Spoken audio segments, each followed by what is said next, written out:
स्वागत है आप सभी का अवेयर माई इंडिया पर। मैं हूं आपके साथ सुमंत शाह। आज की क्लास में हम लोग वैदिक काल या आर्यों के काल के बारे में पढ़ने वाले हैं। 1500 से 1600 ईस्वी का ये समय, 1500 से 600 बीसी तक का ये समय है जिसमें भारत में वैदिक काल या आर्यों का काल। इस काल को दो भागों में बांटा जाता है, जिसमें सबसे पहले को ऋग्वैदिक और दूसरे को उत्तर वैदिक काल कहा जाता है।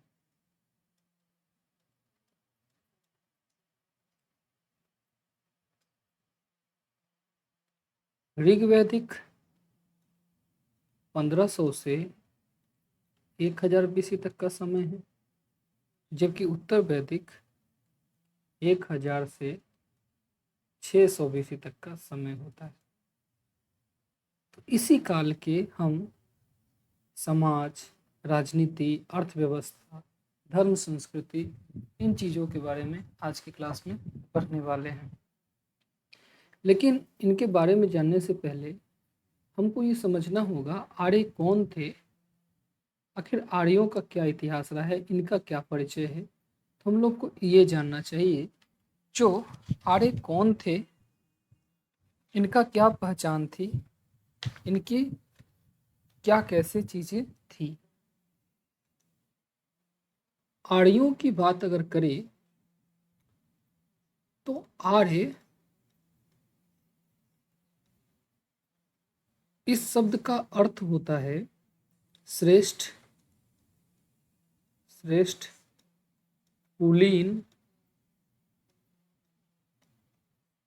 या महान। ठीक है, श्रेष्ठ, कुलीन या महान लोगों से संबंध आर्य लोगों से था। इनकी प्रमुख पुस्तक, आर्यों की प्रमुख पुस्तक ऋग्वेद में ये शब्द बार बार मिले हैं और ऋग्वेद में 33 बार आर्य शब्द का उल्लेख किया गया है। सर्वप्रथम आर्य शब्द का प्रयोग मैक्स मूलर ने 1853 में किया है। ऋग्वेद में ये शब्द तो बार बार मिल रहे हैं, आधुनिक स्तर में पहली बार इस शब्द को देखने का कार्य या डिफाइन करने का कार्य मैक्स मूलर ने 1853 में किया था। इनकी पहचान की बात करें तो पहचान के रूप में हम कह सकते हैं आर्य घोड़े का प्रयोग करते हैं, रथ का प्रयोग करते हैं, ये तीलियों वाले पहिए का उपयोग करते हैं। तीलियों वाले पहिया यानी ऐसे करके जो आपकी पहिया होती हैं तीलियों वाले, ऐसे पहियों का उपयोग करते हैं।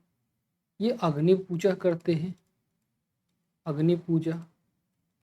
इसके अलावा ये बलि देने का कार्य करते हैं, ये यज्ञ करते हैं, यज्ञ करते हैं। ये सोम रस का पान करते हैं, सोम रस का पान करते हैं। ये भारोपीय भाषा बोलते हैं, यानी भारत और यूरोपीय भारोपीय भाषा बोलते हैं, भारोपीय भाषा का प्रयोग करते हैं। तो ये आर्यों का मूल पहचान है, इनकी जो विशेषताएं हैं वो हैं। इसके अलावा अगर बात करें तो आर्य की अगर मूल निवास की बात करी जाए, ये कहाँ से आए थे, यानी ये पहले मूल रूप से कहाँ रहते थे, तो इस बारे में एक सिंपल कोई एक मत नहीं है, बल्कि अलग अलग विचारों इसके साथ मिलते हैं। कुछ विचार भारत में रहने वाले, भारत में मूल निवास को लेकर है, जैसे एल.डी. कल्ल महोदय का कहना है, एल.डी.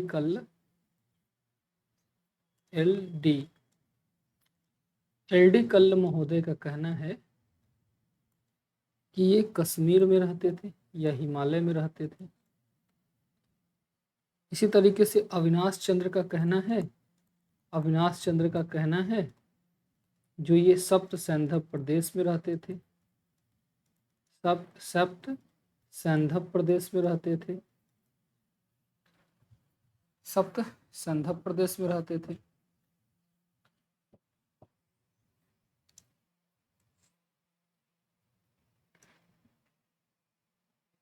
सप्त सैंधव प्रदेश में रहते थे।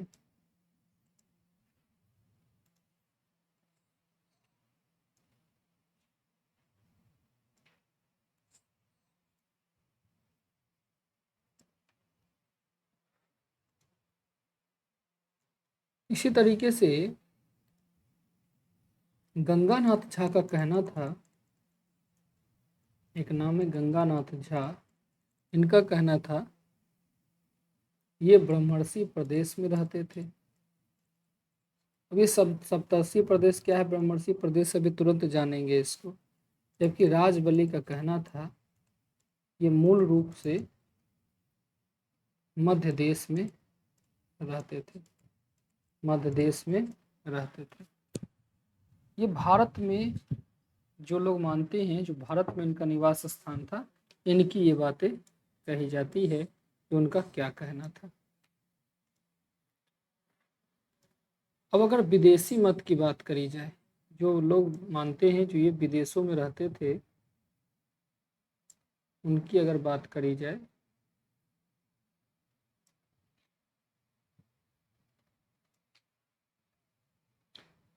तो विदेशी मतों में है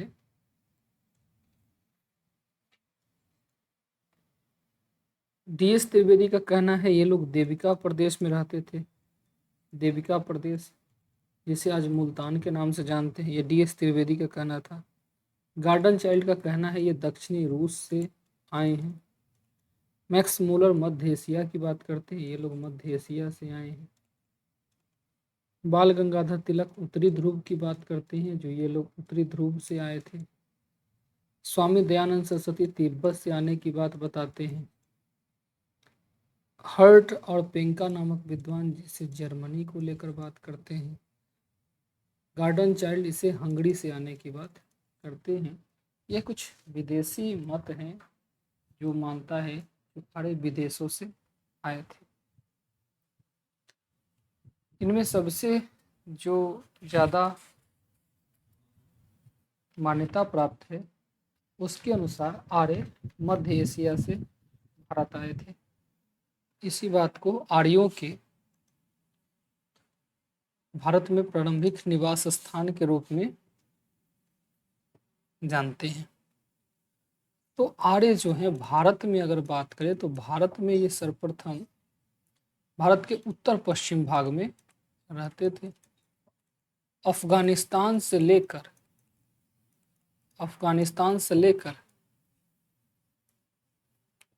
उत्तर पश्चिम भारत तक ये भारत में रहते थे, यानी भारत के इस वाले एरिया में ये रहते थे। कैसे? तो ऋग्वेद में नदी सूक्त है और उसमें 21 नदियों का उल्लेख किया गया है, और ये 21 नदियां इन्हीं क्षेत्रों की हैं। इसमें सबसे पश्चिम में जो नदी बताई गई उसे कुभा बताया गया है, जो वर्तमान में काबुल, और सबसे पूर्व में गंगा का जिक्र किया गया है, और ये नदियां इन्हीं क्षेत्रों में मिलती है। इन्होंने अफगानिस्तान की 4 नदियों का उल्लेख किया है, कुर्रम, काबुल, गोमल, स्वात। सप्त सैंधव प्रदेश की 7 नदियों का उल्लेख किया है, जिसमें सरस्वती, बिपाशा, पुरुषनी, सिंधु, शतुद्री, अस्किनी, वितस्ता, इनकी उल्लेख किया है। इसी तरीके से यहाँ की नदियों, पर्वतों आदि की चर्चा की गई है। इससे पता चलता है आर्य इन क्षेत्रों में ही रहते थे। इन्होंने जो नदियों का नाम दिया है वो नाम काफ़ी महत्वपूर्ण है। जो आखिर इन्होंने क्या नाम नदियों का दिया है, इन्होंने नदियों का क्या नाम दिया है, ये नाम आपके लिए महत्वपूर्ण है। इन्होंने सरस्वती नदी को माते तमा कहा है, बिपाशा को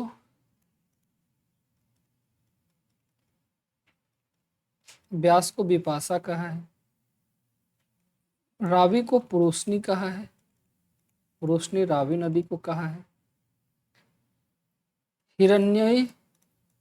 हिरण्य सिंधु नदी को कहा है, सिंधु नदी को कहा है, सतुद्री सतलज नदी को कहा है, अस्किनी चेनाब नदी को कहा है, अस्किनी चेनाब नदी को कहा है, बीतस्ता झेलम नदी को कहा है, बीतस्ता झेलम नदी को कहा है। इस तरीके से इन्होंने अलग अलग नदियों को अलग अलग नाम दिया है। इस तरीके से इन्होंने गंडक को सदा नीरा कहा है, सदा नीरा गंडक। इन्होंने घग्गर को दृष्टति कहा है, दृष्टद्योति यानी घग्गर।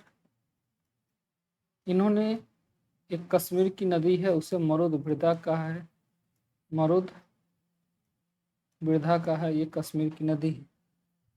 इन्होंने सिंधु नदी का सबसे अधिक बार उल्लेख किया है, ये बात आपको ध्यान रखना है। सिंधु नदी का सर्वाधिक बार उल्लेख कहा है। इन्होंने सबसे पवित्र नदी सरस्वती को कहा है। सिंधु को आर्थिक महत्व के कारण हिरण्ययी कहा गया है। बताया गया है जो ये परावत अर्थात अरब सागर में गिरती है। अब जो यहाँ पे जो कुछ चीजें हैं, जैसे आपने देखा था ब्रह्मर्षि प्रदेश, ये ब्रह्मर्षि प्रदेश सप्त आंध्र प्रदेश, इसे जानने की बारी आ गई। तो इन्होंने कहा है जो गंगा यमुना की दोआब की जो बीच की जगह है, जैसे गंगा नदी जो बह रही है, यमुना नदी जो बह रही है, इन दोनों के बीच के क्षेत्र को इसने दोआब कहा है। इस क्षेत्र को इन्होंने दोआब कहा है।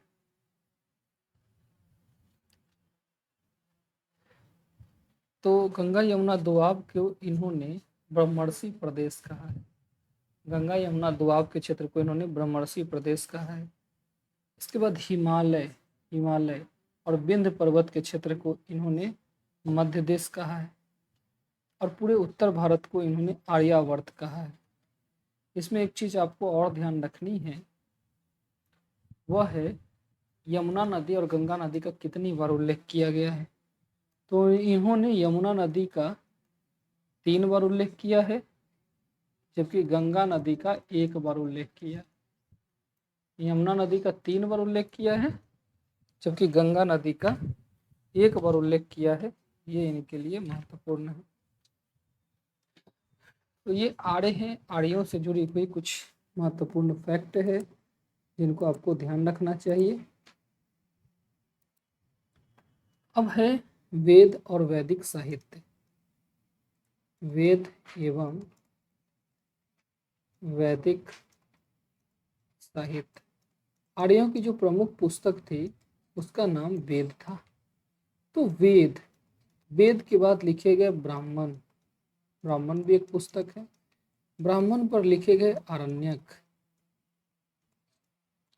पर लिखे गए उपनिषद। वेद पर लिखे गए ब्राह्मण पर लिखे गए आरण्यक, और आरण्यक पर लिखे गए उपनिषद, जिसे वेदांत भी कहा जाता है। वेद 4 थे, इन पर ब्राह्मण कई सारे लिखे गए, फिर आरण्यक लिखे गए, फिर इन पर उपनिषद लिखे गए। तो अगर बात करें एक एक वेद की, तो ये आपको लिए समझना काफी महत्वपूर्ण है। तो कौन कौन से वेद के कौन कौन से आपके ब्राह्मण हैं।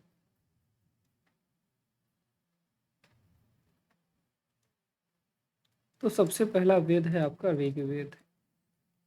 ऋग्वेद की बात करें तो इसके कई सारे भाग हैं, जिसमें सबसे पहले भाग को साकल, दूसरा वास्कल, तीसरा अश्वलायन,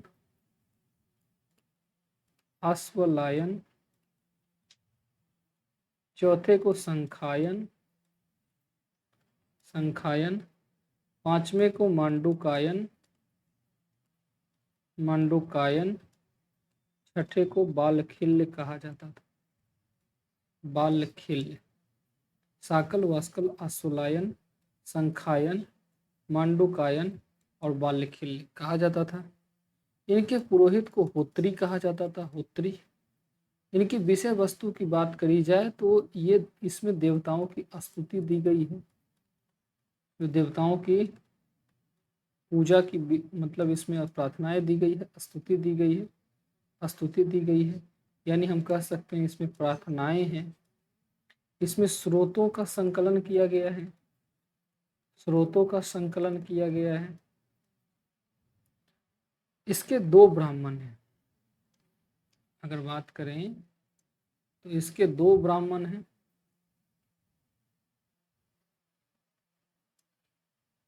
प्रत्येक वेद पर ब्राह्मण है, तो इसमें 2 ब्राह्मण लिखे गए हैं। 2 ब्राह्मण हैं इसके। एक ब्राह्मण का नाम है एतरे और दूसरे ब्राह्मण का नाम है कौस्तिकी। एतरे और दूसरे का नाम है कौस्तिकी। इसी तरीके से इसके 2 उपनिषद भी हैं, या पहले 2 आरण्यक कर लें। 2 आरण्यक हैं, ये भी एतरे और कौस्तिकी है। उपनिषद भी इसके 2 हैं, उपनिषद भी इसके 2 हैं, जिनको एतरे और कौस्तिकी कहा जाता है। तो ये आपके ऋग्वेद के बारे में ये महत्वपूर्ण फैक्ट है। ऋग्वेद के बारे में कुछ और महत्वपूर्ण फैक्टों की बात करें तो ऋग्वेद सबसे प्राचीन है।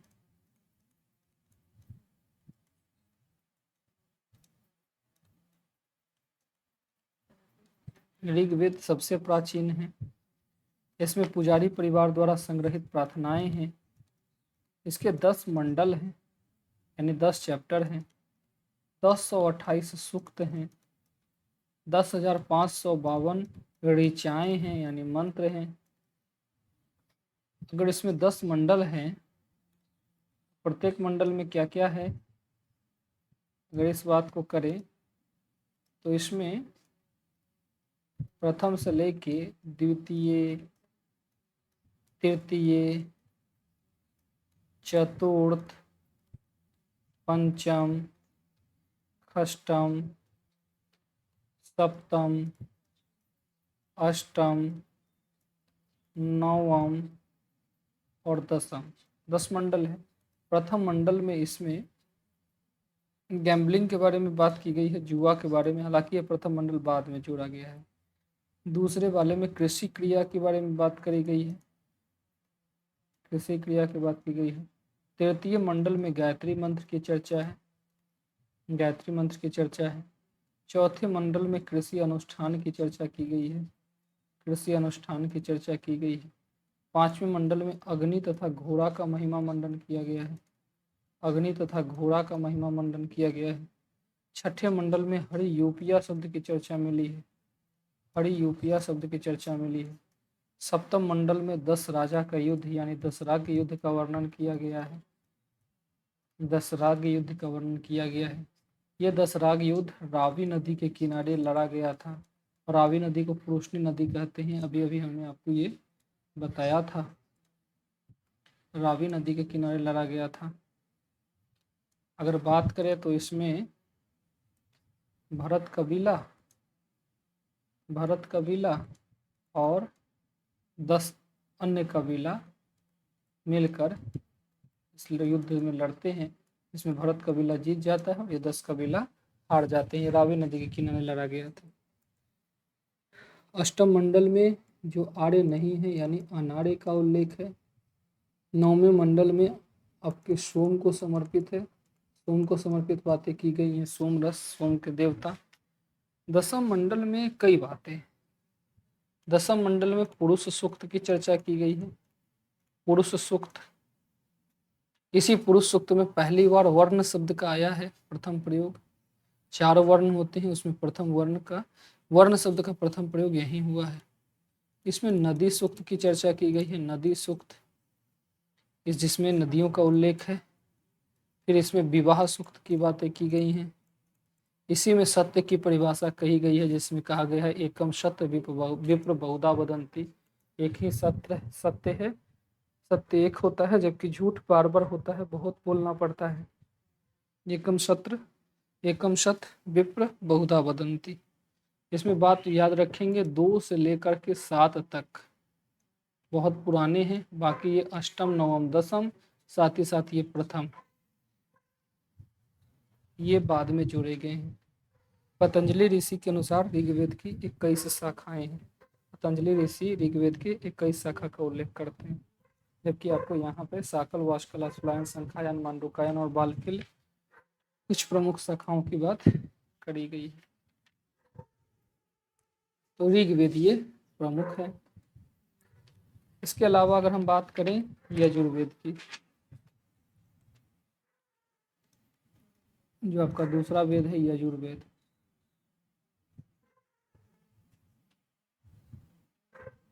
यजुर्वेद जो आपका दूसरा वेद है, इसके प्रमुख रूप से 2 भाग है, एक है शुक्ल यजुर्वेद, शुक्ल, और एक है कृष्ण। शुक्ल यजुर्वेद में भी कई हैं, जिसमें 2 हैं, एक है कांड, दूसरा है मध्याह्न दिन। कृष्ण यजुर्वेद में 4 हैं, जिसमें एक है काष्टक, कपिष्टक, काष्टक, कपिष्टक, मैत्रायनी, मैत्रायनी और तैतरीय। काष्टक, कपिष्टक, मैत्रायनी और तैतरीय। इनके जो पुरोहित होते हैं उन्हें ऊर्ध्वयु कहा जाता है। इसकी विषय वस्तु की बात करें तो इसमें यज्ञ, कर्मकांड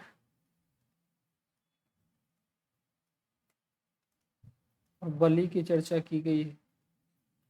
इसके 3 ब्राह्मण हैं, सतपथ, मैत्रायनी और तैतरीय। इसके 2 अरण्यक हैं, मैत्रायनी और तैतरीय। इसमें कई उपनिषद आते हैं।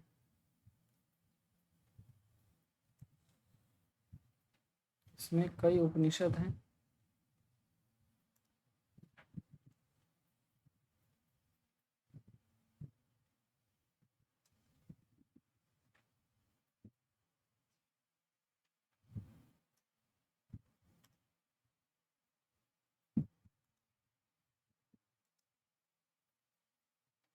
जिसमें बृहदारण्यक,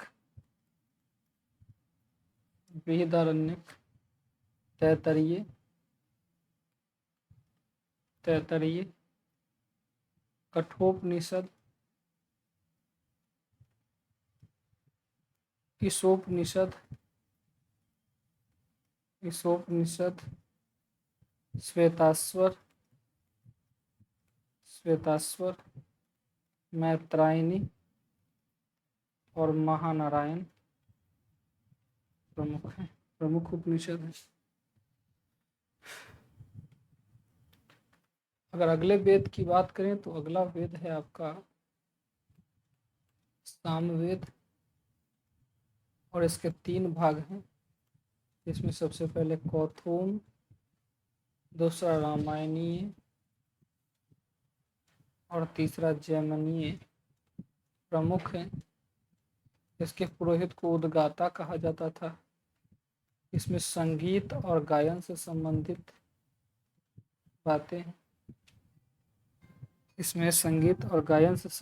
बातें हैं। इसके ब्राह्मण ग्रंथ को जैमिनीय कहा जाता था। इसके आरण्यक 2 हैं, जिसमें एक छांदोग्य और दूसरा जैमिनीय था। इसके 3 उपनिषद हैं, जिनमें एक केन, दूसरा छांदोग्य और तीसरा जैमिनीय प्रमुख था। तो इसके 3 उपनिषद हैं, केन, छांदोग्य और जैमिनीय। बात करें अथर्वा वेद की, अथर्वा वेद की 2 शाखाएं थे, सौनक और दूसरा पिपलाद।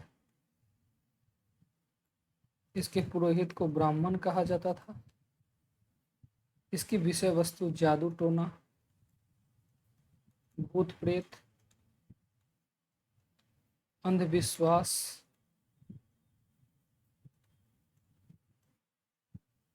औषधियाँ इत्यादि थी। जैसे अगर पूछा जाए भारतीय चिकित्सा शास्त्र की उत्पत्ति कहाँ से हुई है, तो यहीं से हुआ है।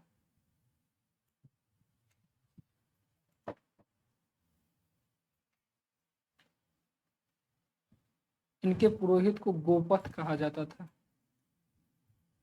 नहीं, इनके पुरोहित को तो ब्राह्मण कहा जाता था। इसका एक ही ब्राह्मण ग्रंथ है जिसका नाम है गोपथ। इसका ब्राह्मण ग्रंथ एक है जिसका नाम है गोपथ। इसके कोई भी आरण्यक नहीं है, जबकि इसके 3 उपनिषद हैं, जिनमें मांडूक्य उपनिषद, प्रश्न उपनिषद, साथ ही साथ मुंडक उपनिषद प्रमुख हैं। ये 3 उपनिषद इसके बहुत प्रमुख हैं।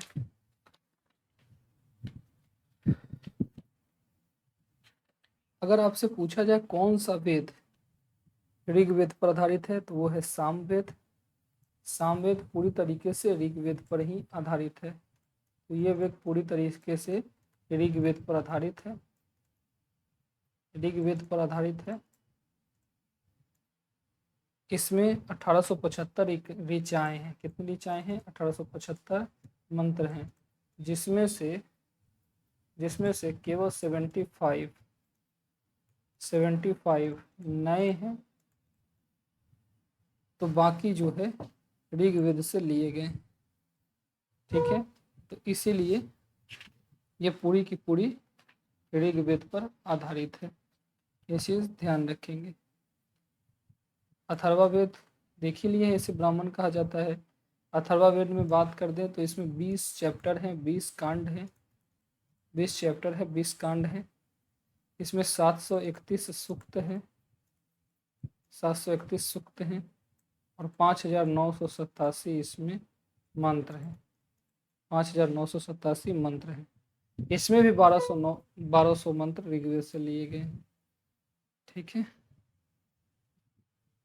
इसमें 1200 मंत्र ऋग्वेद से लिए गए हैं। तो इस तरीके से वेद चारों आप देख चुके हैं, सबके ब्राह्मण देख चुके हैं। वेद के बाद ब्राह्मण लिखे गए थे। कुछ प्रमुख ब्राह्मण की अगर बात करें तो इतरेय ब्राह्मण की अगर बात करें, कुछ प्रमुख ब्राह्मणों की बात करें तो एक आपको इतरेय देख लेनी चाहिए, एक आपको शतपथ याद रखने चाहिए, और एक आपको पंचविश को भी याद रख लेना चाहिए। पंचविश ब्राह्मण। इतरेय की बात करें तो इसमें 4 वर्णों की उत्पत्ति के बारे में बताया गया है। 4 वर्णों की उत्पत्ति कैसे हुई है। इसमें पुत्री को दुख का कारण कहा गया है, पुत्री को दुख का कारण बताया गया है, इसलिए ये महत्वपूर्ण है।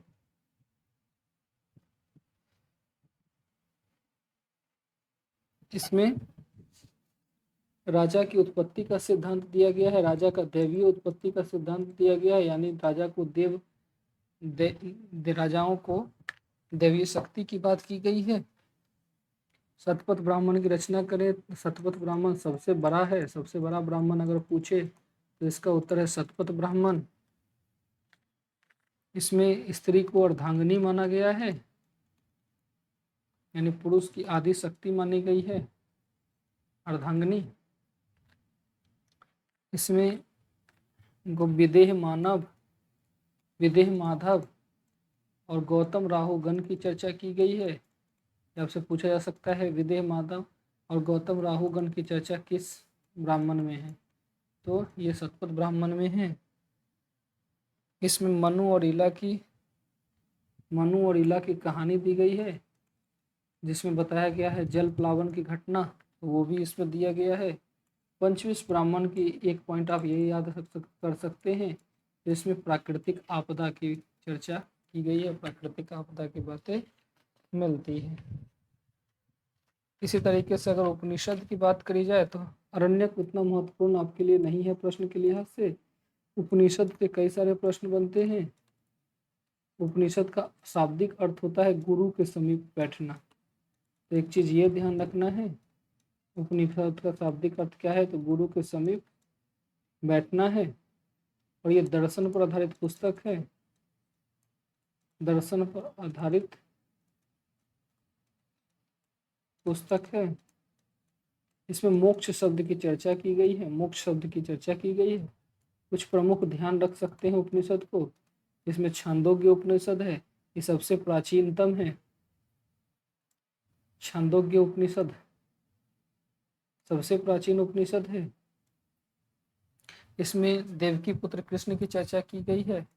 प्रथम बार कृष्ण की चर्चा यहीं मिलती है। इसमें बौद्ध धर्म का पंचशील सिद्धांत लिया गया है।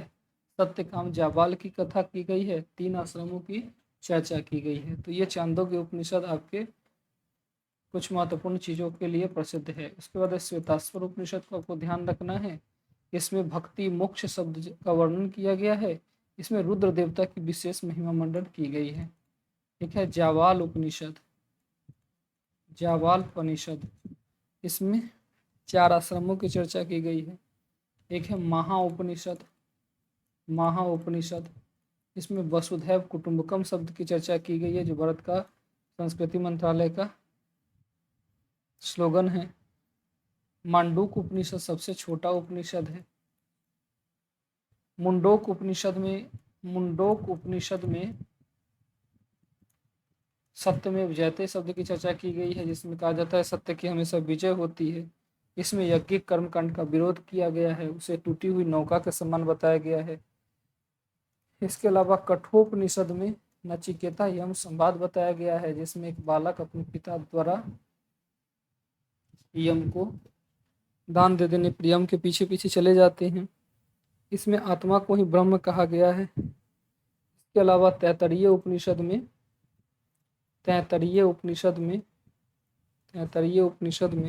अन्न ही ब्रह्म है, अधिक अन्न उपजाओ, अतिथि देवो भव इत्यादि शब्दों की चर्चा की गई है।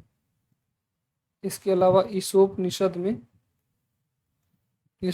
में निष्काम कर्म का सिद्धांत का बात की गई है। ये सबसे बाद में लिखा गया है ईशोपनिषद।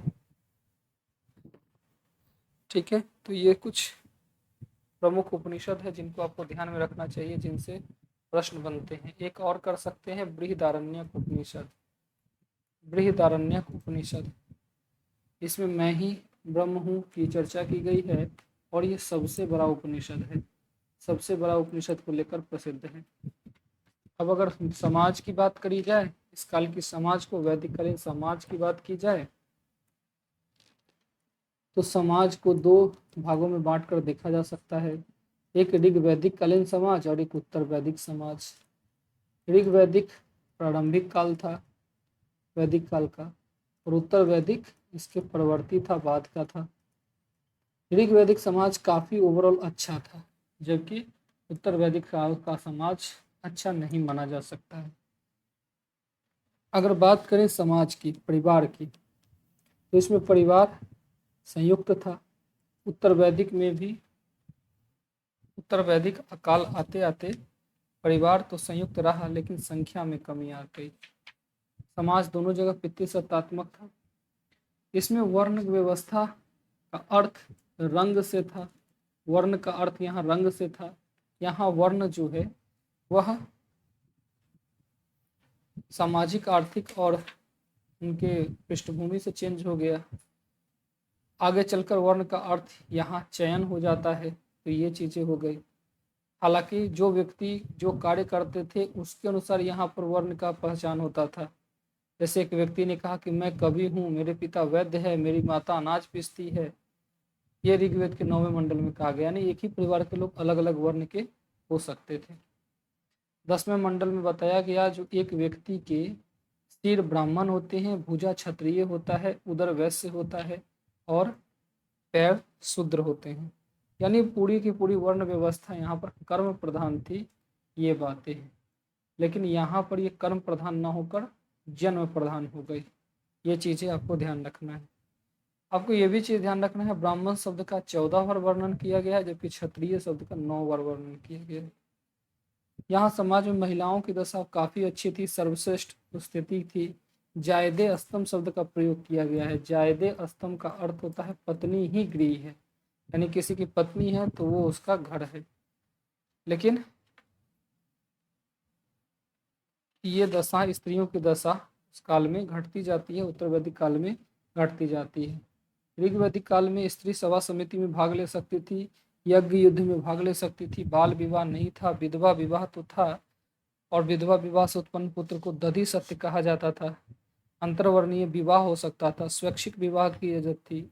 बहुत सी विदुषी महिलाओं की चर्चा की गई है, जिसमें अपाना घोषा, लोपा मुद्रा, सिकता, निमावरी, ये सब की बात की गई है। सब ब्रह्मवादिनी थी, ब्रह्म की जानकार थी। सती प्रथा, पर्दा प्रथा, तलाक आदि कुरीतियां नहीं थी। नियोग प्रथा विद्यमान थी। लेकिन उत्तर वैदिक काल आते आते ये सारी स्त्रियों की दशा में थोड़ी गिरावट आ जाती है। पितरेय ब्राह्मण में कहा जाता है जो समस्त दुखों का कारण है पुत्री। मैत्रायनी संहिता में स्त्री को शराब, जुआ, विष के समान बीमारी बता दी गई है, बुराई बता दी गई है। बाल विवाह शुरू हो गया। सभा समिति, यज्ञ, युद्ध और भाग में यहाँ नहीं ले सकती हैं महिलाएं। अंतर्वर्णीय विवाह तो किया जा सकता था। बहुपत्नित्व प्रथा जो है चालू हो गई थी। हालांकि शतपथ ब्राह्मण में अर्धांगिनी शब्द का प्रयोग किया गया है। और यहाँ भी विदुषी महिलाएं गार्गी, मैत्रेय, वेदवती, शुभला, कात्यायनी, क्रासकृत्यनी, ये सब था। तो यानी महिलाओं की दशा में गिरावट होती है, लेकिन फिर भी ओवरऑल ठीक है। खान पान की बात करें तो ऋग वैदिक काल में तवा, रोटी, चावल, मछली, नमक की जानकारी नहीं थी।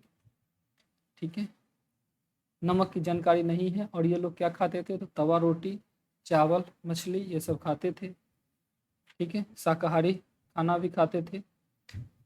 क्षीर, पकोदन, दूध और यव को कहा जाता था। क्षीर, पकोदन, ये खाना दूध और जौ मिलाकर होता था। करम, दही और जौ का सत्तू था। सोमरस हिमालय मूजवंत पर्वत से प्राप्त निकलता था। सूरा विशेष अवसर पर पान किया जाता था। मांसाहारी खाने की बात करें तो भेड़, बकरी, बैल का मांस खाया जाता था। कहीं कहीं ये भी प्रमाण मिलता है कि अश्वमेध यज्ञ के बाद घोड़े के मांस का सेवन किया जाता था। गाय को वैसे तो वध करने योग्य नहीं माना गया था, लेकिन विशेष अतिथि के आगमन पर गाय को भी वध किया जाता था। अगर पोशाक की बात करें तो वस्त्र जो है वह कई प्रकार के थे, जिसमें अगर बात करें तो नीवी वस्त्र को कमर से नीचे पहना जाता था। नीवी कमर से नीचे का वस्त्र था। वासम कमर के ऊपर का वस्त्र था। अधोवास कपड़े के ऊपर पहना जाता था। अधोवास कपड़ों के ऊपर पहना जाता था। उष्णीय पगड़ी थी जिसे पहना जाता था। आभूषण गले का हार था। रुक्म निष्क सोने का आभूषण था। मनोरंजन के साधन की बात करें तो रथ दौड़, घुड़दौड़, शिकार करना, जुआ खेलना, नृत्य करना, गायन, नाटक, ये सब यहाँ के प्रमुख थे। अगर उत्तर वैदिक काल की बात करी जाए, उत्तर वैदिक काल में खान पान, रहन सहन वही था। नमक, रोटी, मछली, रोटी, चावल, ये सब की जानकारी थी। उत्तर वैदिक काल में नमक की जानकारी हो गई है, ये विशेष रूप से ध्यान रखने योग्य है। मनोरंजन के साधन, वस्त्र एवं आभूषण थे, सब ऋग्वेद के समान ही थे। बात करें तो अर्थव्यवस्था की, समाज के बाद अगर बात करें अर्थव्यवस्था की, तो ऋग वैदिक काल में कृषि द्वितीयक पेशा बन गया था। कृषि, इसमें भी ऋग वैदिक और उत्तर वैदिक अर्थव्यवस्था में बांट कर देखना है। कृषि यहाँ द्वितीयक पेशा था। अश्विन देवता ने मनु को हल चलाना सिखाया, ये बातें मिलती है। ऋग्वेद के प्रथम, चतुर्थ और दसम मंडल में कृषि की चर्चा की गई है। कृषि के लिए कुछ शब्द मिला है, जैसे उर्वरा का मतलब होता था उपजाऊ भूमि, उर्वरा उपजाऊ भूमि। ठीक है, क्षेत्र का मतलब होता था जोता हुआ खेत। सीता का मतलब होता था हल, हल। वृक का मतलब बैल, वृक का मतलब बैल। कीवास मतलब हलवाहा, कीवास हलवाहा। सीर का मतलब होता था हल। खरीस का मतलब होता था खाद, खरीस, खाद। खल का मतलब होता था खलिहान। फसलों की बात करें तो यव यानी जौ, और धान्य यानी अनाज। धान्य यानी अनाज, अनाज होती थी। अनाज को रखने के लिए कोठार को स्थवी कहा जाता था, स्थिवी कहा जाता था अनाज रखने के लिए। सिंचाई की सिंचाई साधन के रूप में स्वेंजा था। वर्षा जल, नदी जल से सिंचाई को स्वेंजा कहा जाता था और कुआं और तालाब से सिंचाई को खनी तमा कहा जाता था। खनी तमा, खनी तमा कहा जाता था। पशुपालन का व्यापक महत्व था। प्रथम ये लोग पशु पेशा था पशुपालन। पशुओं का यातायात साधन, खाद्यान्न और विनिमय और साधन, कृषि में सहायक के रूप में इस्तेमाल किया जाता था। महत्वपूर्ण पशु के रूप में बात करें तो गाय सबसे महत्वपूर्ण पशु थी। गाय सबसे महत्वपूर्ण थी। 176 बार गाय का उल्लेख किया गया है। गाय के लिए अघन्या शब्द का प्रयोग किया गया है। ये संपत्ति की द्योतक थी। जिसके पास गाय जाती है वो संपत्ति ज्यादा कही जाती थी। प्रार्थना में पुत्र के साथ गाय की कामना की गई है, जो हे भगवान गाय दीजिएगा हमें। गाय से संबंधित कई शब्द बन गए थे, जैसे गोमत का अर्थ होता था धनी व्यक्ति, गोपति का अर्थ होता था राजा, गोहन का मतलब होता था अतिथि, गोधूली का मतलब होता था शाम, शाम। इसी तरीके से गोयतु जो है ये दूरी मापने के लिए प्रयोग किया जाता था। दुहिता का अर्थ होता था पुत्री। ठीक है। अन्य पशुओं का घोड़ा का महत्व था और अन्य पशुओं में बैल, भेड़, बकरी, कुत्ता, ऊंट ये सब थे। हालांकि इनको बाघ, हाथी की जानकारी नहीं थी। बाघ की जानकारी इनको नहीं थी, हाथी की जानकारी इन्हें नहीं थी। शिल्प उद्योग की बात करें तो ये लोग ऊनी वस्त्र का प्रयोग करते थे। ठीक है। धातु उद्योग, सोना, तांबा, कांसा ये सब का उपयोग करते थे। इन्हें लोहे की जानकारी नहीं थी। ये लोग तांबा के लिए अयस शब्द का प्रयोग करते थे। अयस, अयस शब्द का प्रयोग करते थे। व्यापार वाणिज्य की बात करें तो सीमित अवस्था में था। कपड़ा, चादर, साल, खाल का व्यापार होता था। पनी जो है, पनी व्यापारी की चर्चा मिलती है। पनी, ये लोग ब्याज पर पैसे देते थे। ब्याज पर पैसे देने के लिए बेकनाट या सूदखोर, बेकनाट शब्द का चर्चा की गई है। बेकनाट। धनी व्यापारी को ब्रिबू कहा जाता था। ब्रिबू, ब्रिबू धनी व्यापारी को कहा जाता था। विनिमय का साधन वस्तु विनिमय प्रणाली से था, यानी मुद्रा का प्रयोग नहीं होता था। और परिवहन के साधन के रूप में बैलगाड़ी, इक्का गाड़ी ये सब का प्रयोग किया जाता था। कृषि प्रमुख पेशा थी उत्तर वैदिक काल में। जबकि आपने देखा ऋग वैदिक काल में कृषि द्वितीय पेशा थे, लेकिन अब उत्तर वैदिक काल आते आते कृषि प्राथमिक पेशा हो गई। क्षेत्र आधारित जनपद का उदय हुआ। भूमि को निजी मिल्कियत का दर्जा मिल गया, यानी भूमि आपकी अब निजी होने लगी। पहले सामूहिक होती थी, अब निजी होने लगी। इसी काल में लोहे का ज्ञान हो गया था।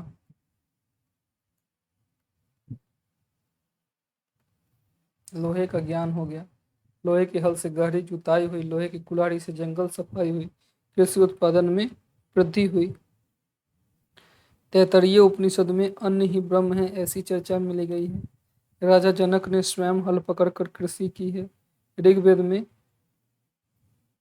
पृथ्वीवेन को पहला कृषि इंजीनियर कहा गया है। इन्होंने हल एवं कृषि की पद्धति खोजी थी। अथर्वा वेद में अनावृष्टि, अतिवृष्टि और कीटों से रक्षा के लिए भी मंत्र का उल्लेख किया गया। प्रमुख फसलों की इस समय बात करें तो गेहूं को गोधूम कहा जा रहा है। चावल को ब्रीजी कह के, तंदुल कह के प्रयोग किया जा रहा है। धान को शाली कहा जा रहा है। सरसों को सरिसा का, जौ को यव, गन्ना को इक्षु और मूंग और उड़द को माशक के रूप में प्रयोग किया जा रहा है। माशक के रूप में प्रयोग किया गया है। ठीक है।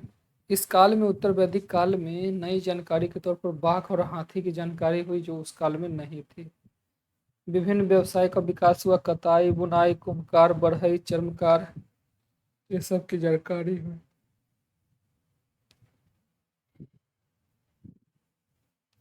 व्यापारियों को इस समय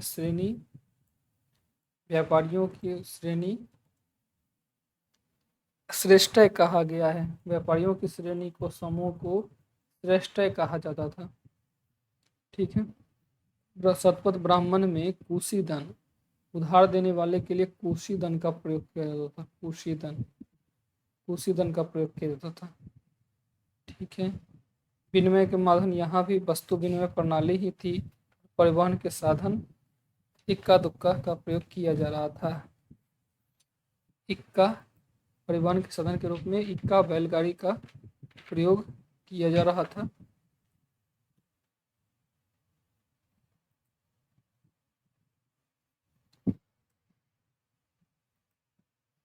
फिर अगर बात करें धार्मिक और सांस्कृतिक जीवन की, धार्मिक और सांस्कृतिक जीवन की बात करें तो समाज कबीलाई था। समाज कबीलाई था।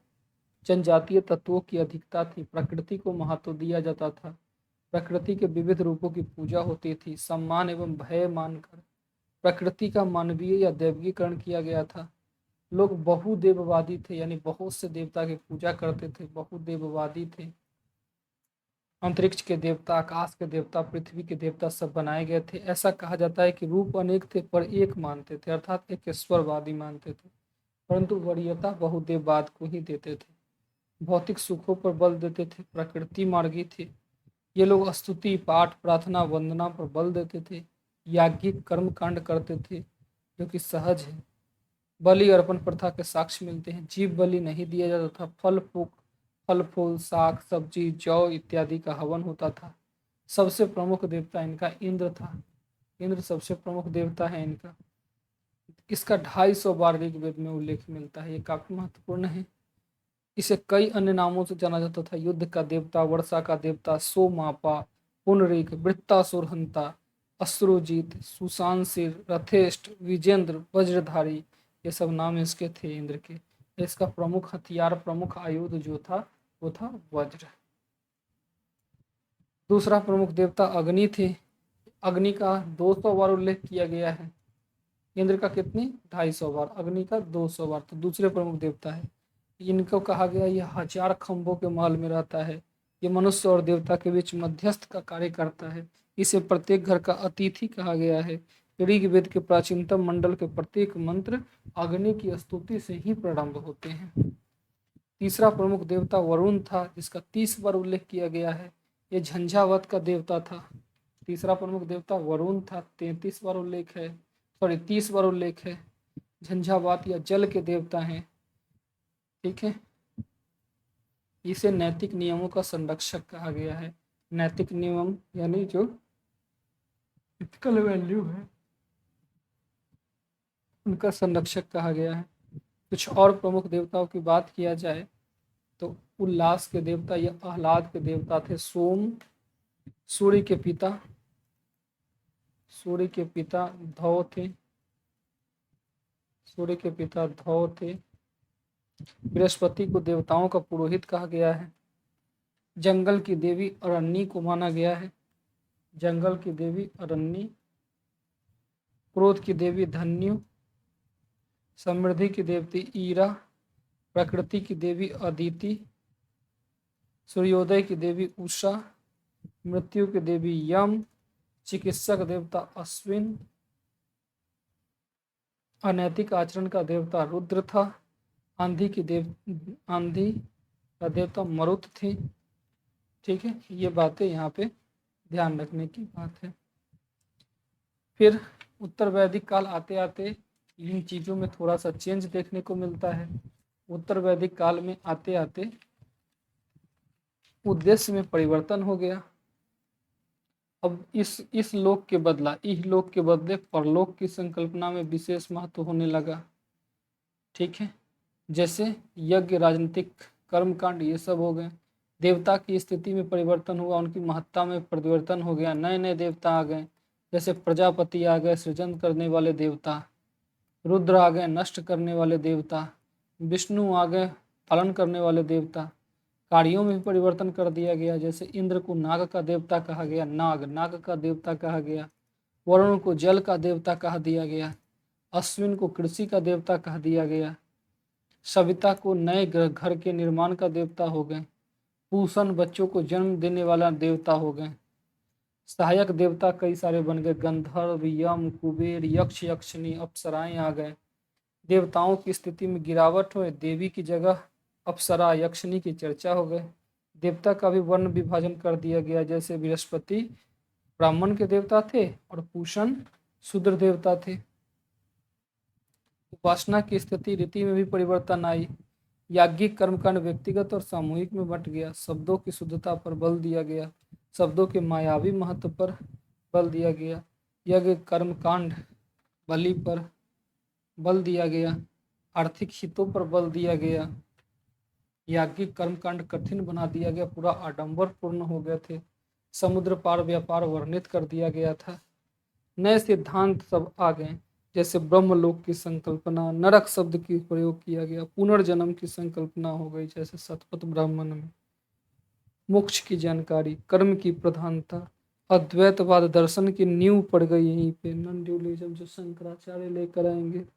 उपनिषदों में आत्मा पर ब्रह्मा उपनिषदों में आत्मा परमात्मा ब्रह्म जैसे सब दार्शनिक पक्ष का समाविष्ट किया गया। ये सब कार्य उत्तर वैदिक काल में होते चले। अब समाज जब इतने थोड़े से ज़्यादा आडंबरपूर्ण हो गए तो इसमें कई सारे समस्याएं भी उठकर खड़ी हो गई। इन समस्याओं से जनता काफ़ी परेशान हुई, आम जन काफ़ी परेशान हुए, जिसकी परिणति के रूप में बुद्ध काल में कई सारे विचारक नए धर्म लेकर आते हैं, जो आपके अगले टॉपिक के रूप में नज़र आता है। तो ये वैदिक काल थे, इनको अच्छे तरीके से तैयार करिए और अगली क्लास में हम लोग तब नए टॉपिक जिसका नाम होगा बुद्ध काल, इसके बारे में सीखेंगे, इसके बारे में समझेंगे। तो इसको आराम से थोड़े से स्लो करके अच्छे से नोट्स बनाइए, रिवीजन कीजिए। मिलते हैं अगली क्लास में, तब तक बहुत